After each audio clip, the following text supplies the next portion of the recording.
First time wearing Mill Creek contact lens. And the color? It's not the ordinary blue.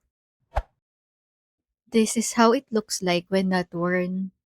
The light green gives that vibrant light color when worn. There's two level of light green, and I'd recommend the lighter green at the bottom. This is my reaction after putting the first one. I love how dreamy it looks like when worn.